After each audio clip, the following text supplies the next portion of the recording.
Hello everybody, welcome back to my channel. I'm here this week again to talk about some movies. Beautiful Boy came out in 2018. It tells the true story of a family whose oldest son, Nick, becomes addicted to meth. It's based on the book written by the father, David Sheff. The book actually came out in tandem with Tweak, which tells the story from the son's perspective. Now, I read Beautiful Boy, but I never read Tweak, so I can't say for certain, but I think this movie is a combination of the two books. There were a lot of scenes in the movie from Nick's perspective, and I don't remember them from the book. What I like about the movie is it did a great job at showing what a family might go through with a son who's an addict. Through large portions of the movie, Nick is a runaway. He spends most of his time using in the streets of San Francisco, leaving his family home alone and worried sick. They know he's using, and that adds to the fear they have about him being hurt or even dying of an overdose. My son has gone missing, and I wanted to check to see if he had maybe been brought in. David, the dad, gets so preoccupied with his missing son that he ends up missing out on huge portions of his own life. There's a great scene where he's at one of his other kids' school performances, but the sound's all muffled, and it really isolates him in this moment, showing how, even though he's there, he's not really present.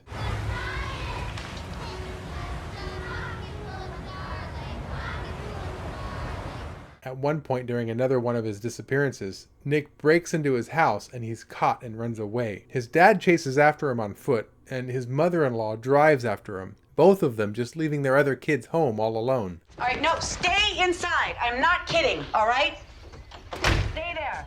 The parents also fight a lot. They both think the other one's either not doing enough or doing too much. You be reasonable. I am being reasonable. Is this reasonable? Oh no, it's not! These family dynamics of neglecting your own kids or fighting with a spouse are just a few things that a family might actually go through in this situation. And the movie portrayed it in a way that it never felt like it was too much or not enough. It was very balanced in that way. I like how this movie shed a light on addiction. It presented the addict as not just some junkie, but more of a victim. Nick's drug use was out of control, and during moments of him being sober, he knew how much it affected him and his family. He wanted to quit.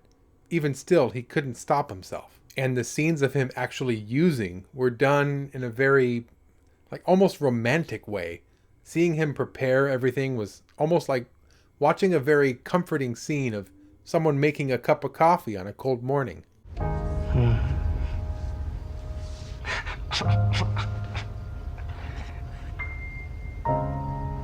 It kind of gives you an idea of how alluring drugs can be to an addict.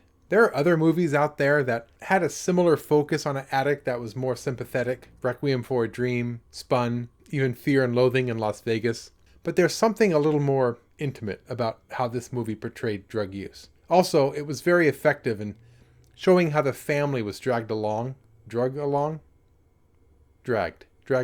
Altogether, I think the movie did a great job at staying true to the book. Now keep in mind, it's been many years since I've read it, so I don't quite remember it precisely, but the largest takeaway that I do remember from the book was the feeling of what it meant to be a recovering addict. When you hear about people who are recovering addicts, you think, or at least I did, it's just another word for sober. They used to use, and now they don't. It was simple.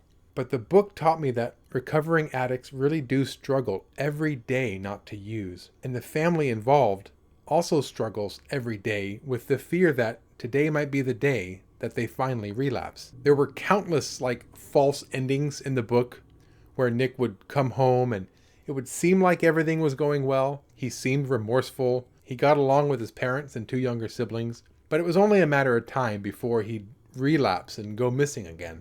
This goes on for so long that by the end of the book, you can't help but be worried that this is just another stretch of sobriety before another relapse. The movie cut out a lot of these cycles, and so it didn't seem as much of a battle, and the ending felt like we had a lot more closure. But that's to be expected. You gotta cut something out of the book. Who's gonna sit through a 5-hour movie? Now, the movie isn't perfect. The thing that bothered me the most was Steve Carell.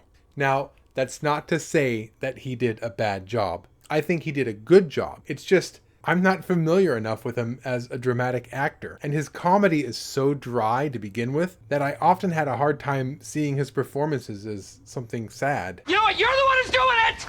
You're the one who's causing it! I don't know what we're yelling about! Now, that said, Steve Carell still had a lot of scenes that were very powerful. He's not a bad actor. It's just... My son is out there somewhere, and I don't know what he's doing!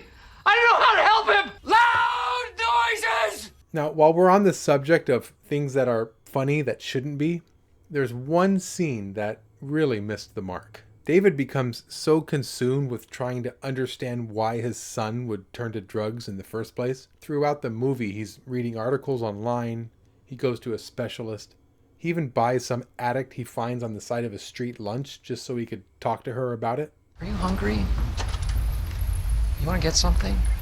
When his son goes missing, understanding his addiction is really the only thing he can do to be close to him. It's actually very touching. One night, after spending hours in the streets looking for a son, he ends up buying some cocaine from some back alley dealer. When he brought it home and actually took the drugs, this scene was enough for me. I mean, such a huge piece of him was missing, and the only way he could fill it was by doing the very thing that took his son away. We could have faded to black and it would have been a very powerful moment. Instead, we get some montage of him high on cocaine working all night with some upbeat music.